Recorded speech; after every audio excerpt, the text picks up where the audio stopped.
여러 가지로 그들에게 도전을 주면서 공부를 했습니다. 그리고 또 실제적으로 그들이 노래를 불러야 되니까 심지어는 그 당시에 뭐 각 교회마다 피아노가 있는 데도 있고 때로는 또 없는 데도 있고 또 우리가 또 예배를 들어도 새벽 기도에서부터 또 구역 예배 또 수요 예배 금요 철야 아니면 주일 예배 얼마나 예배가 많습니까? 우리 기독교는 정말 예배를 통해서 주님을 만나고 또 주님께 헌신하고 이러한 일을 많이 해야 되는데 예배에 찬송이 없을 수가 없단 말이에요. 우리가 새벽 기도를 해도 찬송을 두세 곡은 하잖아요. 그런데 앞에서 만약에 반주자가 없는 상태에서 인도자가 찬송을 해야 되는데 예를 들어 음을 잘못 잡았습니다. 높은 곡인데 첫음을 너무 높게 잡아버렸어요. 그러면 주를 앙모하는 자 어떻게 됩니까? 올라가 하고 올라가야 되는데 목소리가 안 올라간단 말이에요. 너무 높게 잡으면은. 이거는 기본적으로 인도자가 알아야 될 그런 음악적인 상식인데 이걸 모르고 그냥 해버린단 말이에요. 그리고 또 어떤 곡조는 전반적으로 너무 낮아요. 낮은데 너무 또 첫음을 너무 낮게 시작을 해버려요. 그러면 또 저음이 안 내려가잖아요. 이런 것처럼 우리가 좀 더 계획적이고 좀 더 지식적인 그런 관계에서 이런 것을 잘 배워서 우리 지도자로서 양성이 되어야 되는데 그래서 저는 그들에게 도전하면서 실제적으로 노래를 부르게 하고 또 음을 피아노가 없을 때에 내가 내 목소리에서 어느 정도 높은 음이 피아노의 어떤 음악 같다라고 생각하고 음을 잡아보라 그럽니다. 그래서 라 이렇게 쳐주면은 장로님 그 A 음 쳐주실래요? 죄송합니다. 예, 라 요음이 제가 조금 전에 내는 걸 라 하고 조금 높게 잡았는데 라 요음을 좀 기억을 하라 그래요. 기억을 하라 그래서 한 학기 동안 제가 실험을 해봤습니다. 처음에 먼저 모이면은 신학생들하고 교회음악과 학생들이 다 모이면은 어떤 학기에는 150명, 어떤 학기에는 200명 가까이 돼요. 그런데 그 학생들이 전부 다 모여서 첫 이제 시작하기 전에 제가 기도를 하고 그 다음에 시작할 때에 첫 마디가 여러분들 피아노의 A 소리를 기억하시고 소리를 한번 내주십시오. 그리고 다 같이 시작하면은 라 이렇게 낸 사람이 있고 라 이렇게 낸 사람이 있고 뭐 별별 사람들이 다 있어요. 그런데 라 요음을 이제 기억해주고 다시 한번 내게 해요. 이렇게 해서 여러 번 하고 나면은 한 학기가 끝날 무렵 되면은 신기하게도 음을 안 쳐주는데도 다 같이 시작하면은 라 하고 거의가 이 수준에 맞아요. 한 가지 더 신비로운 것은 우리 아기들이 처음 세상에 태어날 때에 첫 울음소리 있죠. 그 첫 울음소리가 A 음악 같다는 얘기예요. 이게 신기한 거예요. 그래서 세계적으로 이 A 음을 440Hz로 이렇게 전부 다 약속을 했어. 피치파이프가 있잖아요. 이렇게 울림 소리급세 이걸로 해갖고 세계적으로 이게 공통적으로 사용하게 되어 있습니다. 그래서 라 음을 기준으로 해서 하기 때문에 한 학기 하고 1년을 하게 되면 신학생들이 대충 그 음을 딱 기억을 해요. 그러면 내가 오늘 이 크고 놀라운 평화를 하겠다. 그러면은 첫 음이 보면은 A 음이란 말이에요. 그러면 여기서 개명을 한다면은 미파솔라솔 미레도레도라솔 이렇게 잡고 앞에서 인도하면은 거의 반주 있으나 없으나 정확한 음으로 찬송을 부를 수 있는 거죠. 이런 식으로 교회 지도자들, 그룹의 지도자들이 음악적인 지적인 상식을 알고 배워서 이끌어 나간다면은 많은 성도들이 정말 좋은 혜택을 받고 또 하나님께 온전한 찬송을 올려드리지 않느냐 하는 그런 생각을 해봤습니다. 그래서 그들에게 실질적으로 이 음을 기준을 잡아서 할 수 있도록 그렇게 해봤고요. 두 번째로는 이제 우리가 교회 음악은 굉장히 폭이 넓어요. 지난번에 말씀드렸습니다만은 우리가 교회 음악을 어떤 신학교나 어떤 그 대학교에서는 종교음악과로 이렇게 또 표현해요. 근데 그거는 잘못된 얘기예요. 종교음악이라는 것은 세상의 모든 종교의 다 포함된 음악을 종교 음악이라고 얘기하는 거죠. 근데 우리는 기독교 음악이기 때문에 교회 음악과라고 이렇게 분명하게 제시를 해야 됩니다. 그래서 우리 입에서도 교회 음악과를 그냥 종교 음악과라고 이렇게 생각하시면 안 된다는 얘기죠. 우리는 분명히 교회 음악과로 이렇게 생각을 하셔야 되고, 그래서 교회 음악과에서 우리가 다루는 그 중에서 교회 음악과 예배 음악, 그 두 가지가 있는데, 교회 음악은 우리 성도들이 교회나 아니면 개인적으로 생활하는 상태에서 이 우리 기독교에 필요한 모든 곡들, 악기와 모든 연주하는 모든 곡들이 포함된 것을 교회 음악이라고 그러고요. 그 안에 포함되는 것 중에서 예배 시간에 드려지는 찬송, 이것을 예배 음악이라고 그래요.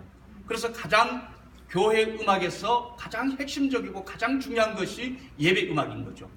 예배 음악은 곧 하나님을 향해서 올려드리는 그런 찬양이라는 얘기예요. 그런데 우리가 음악에서는 분명히 대상이 있어야 될 거 아니에요. 받는 대상이. 이 받는 대상이 지난번에 제가 말씀을 드렸습니다. 힘이라고, 찬송, 찬양, 이런 것은 성삼위 하나님을 향해서 성삼위 하나님을 대상으로 드리는 거고, 그 다음에 가스펠 힘은 성부 하나님, 성자 예수님, 성령 하나님의 한 위를 찬송하면서도 복음적인 내용, 그런 것을 이 가스펠의 힘이라고 그러고, 그리고 그것도 한 위를 찬양하는 거기 때문에 주님께 찬양을 드리는 경배 찬송에 포함되는 거죠. 그러나 우리가 잘 아는 가스펠송, 그러면은 복음 찬송, 그냥 복음 노래, 이렇게 얘기할 수 있는 거죠. 복음 노래는 복음 노래라는 것은 하나님의 말씀을 우리가 서로가 이렇게 나누기 위해서 부르는 노래이기 때문에 하나님께 올려지는 게 아니에요. 하나님의 말씀은 우리 성도들에게 서로에게 필요한 말씀들이기 때문에 우리가 찬송이라 그러지 않고 노래라고 이렇게 표현해요. 그래서 복음성가 이렇게 얘기하는 거죠. 그래서 이 복음성가에는 이제 조금 전에 얘기했습니다마는 우리가 성도들이 서로 모여서 정말 은혜를 사모하면서 서로 격려해주고, 또 하나님의 말씀을 노래로 만들어서 우리가 서로 말씀을 묵상하고 또 그것을 전하기 위해서 부르게 되고, 그 다음에는 전도용으로 또는 교제용으로 우리가 성도들이 부르는, 그러니까 성도들이 세상 노래를 즐겨 부른다는 그 자체가 뭐냐면은 우리 기독교에서 성도들이 교제용으로 즐겨 부를 수 있는 노래들이 없다라는 얘기예요. 없기 때문에 세상 노래를 자꾸 즐겨 부리는 거죠. 그래서 이제는 지금은 많이 달라져 갖고 우리 작곡가들이 의도적으로 이 성도들이 이렇게 부를 수 있는 교제용으로 가볍게 부를 수 있는, 또는 게임하면서도 부를 수 있는, 가볍게 부를 수 있는 그런 곡들을 많이 작곡을 해요. 그래서 편안하게, 곡조도 편안하고 어렵지 않고 가사도 우리 마음에 쑥쑥 들어올 수 있는 그런 곡들로 이렇게 많이 작곡을 해서 보급되기 때문에 우리가 그것을 서로가 참 은혜를 많이 나눌 수 있고 이러는데, 그전에는 찬송가 외에는 거의 없었기 때문에 우리가 부를 수 있는 기회가 없었다는 얘기예요. 그러나 우리나라가 이제 120여 년 전에 선교사님이 들어와서 그동안에 쭉 이끌어왔기 때문에 그런 노래는 없지만은 미국은 벌써 수년 전에, 수십 년 또는 수백 년 전에 이 복음적인 곡들이 많이 있었다는 얘기예요. 그런데 그것은 미국에서는 많이 그렇게 전 세계적으로 다 이렇게 불려졌지만은 우리나라는 그만큼 보급이 안 됐던 거죠. 이렇게 해서 우리가 교회 음악에 대해서 전체적인 것을 알아야 되고, 또 그 다음에 예배 음악은 예배 의식 중에서 불러야 할 찬양곡. 그런데 찬송가 학에서 얘기하는 것은 설교 전 찬송가와 설교 후 찬송가에 그거는 달라야 된다, 이렇게 얘기를 해요. 그래서 설교 전에 찬송은 우리 성삼위 하나님을 높여드리는 찬송곡이어야 되고, 곡조가, 그 다음에 설교 후에 우리가 부르는 회중 찬송에서는 설교와 관계되는 곡들로 이렇게 하면은 훨씬 더 설교와 매치되기 때문에 더 설교 말씀을 기억하면서 우리 믿음을 확고하게 견고하게 만들어 나갈 수 있는 그러한 찬송이 될 수 있다, 이런 얘기예요. 그래서 이런 것을 알고 우리가 찬송을 불러야 되고, 그 다음에 찬송 자체는 제가 조금 전에 시작에 말씀드렸습니다마는 대상이 하나님께 찬송을 드리는 거잖아요. 그런데 우리는 가끔씩 찬송가를 한 순서에 그냥 흐름을 이어나가기 위한 하나의 수단으로 사용할 수 있다는 얘기예요.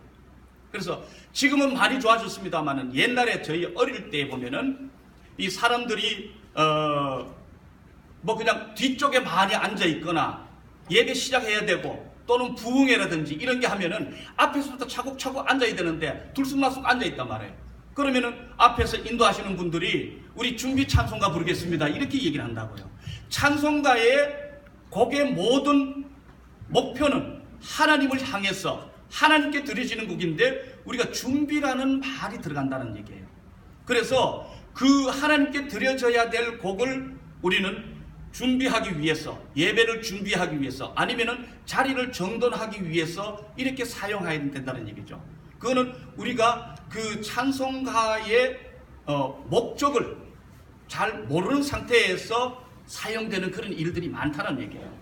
그래서 예를 들자면은 이제 이런 식으로, 그래서 우리가 제대로 교회 음악에 대해서 조금 더 이론적으로 깊이를 알고 바르게 사용하자 하는 그런 의미에서 제가 말씀을 드리고 싶고요. 마지막으로 이제 우리가 예배 생활에는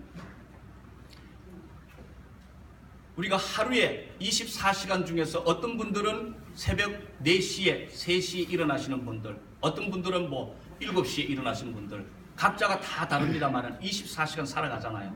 그런데 그 중에 내가 하나님을 향해서 예배드리는 개인의 시간이 있는지, 없다면 한번 우리가 그런 시간을 다만 5분이라도 아니면 10분이라도 좀 격식을 갖추고 예배 드릴 수 있는 개인의 예배가 필요하다는 얘기예요. 그래서 그 예배에는 예배의 요소 중에서 우리가 3요소로 얘기를 하는데요. 그게는 말씀, 기도, 찬송. 내 혼자서 할 수 있잖아요. 그래서 주님 앞에 말씀을 펴놓고 읽고 기도하고 찬송하고, 그러면 내 개인의 예배는 온전히 드릴 수 있다는 얘기예요.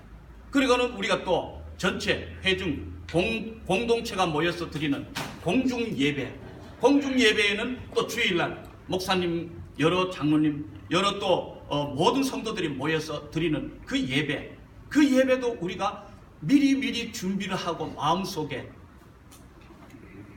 준비를 하고 기대하고 하나님을 만나는 그 시간으로, 말씀을 통해서 또 은혜를 받고 기도를 통해서 내 마음을 드리고 또 찬송과 내 몸과 마음 또 헌물 이런 것 드려서 온전한 예배로 우리가 나갈 수 있고, 그 다음에는 우리의 삶 속에서의 예배, 삶 속에서 삶의 예배라는 것은 우리는 하루 24시간 중에서 자는 시간 외에 나머지 시간을 어떻게 우리가 살아가느냐, 그 중에서 우리가 주님을 의식하면서 살아가는 그 예배, 무시로 기도하고 무시로 찬양하며 무시로 말씀을 묵상할 수 있는 개인의 그런 삶의 예배가 되어야 된다는 얘기예요. 이러한 예배로 나갈 때에 우리는 진정한 주님을 사모하고 내 마음이 주님의 말씀으로 변화가 되어서 하나님의 마음을 내가 닮아가고 예수님의 그 마음을, 심정을 우리가 닮아가서 정말 죽어가는 영혼들을 불쌍히 여길 수 있는 영의 눈도 열릴 것이고 또 마음 문도 열릴 것이고, 분명히 예수님은 이 땅에 죄인을 구하러 오셨다 그랬어요. 우리는 죄인이었기 때문에 주님의 그 보혈이, 긍휼이 우리를 살려주셨다는 얘기예요.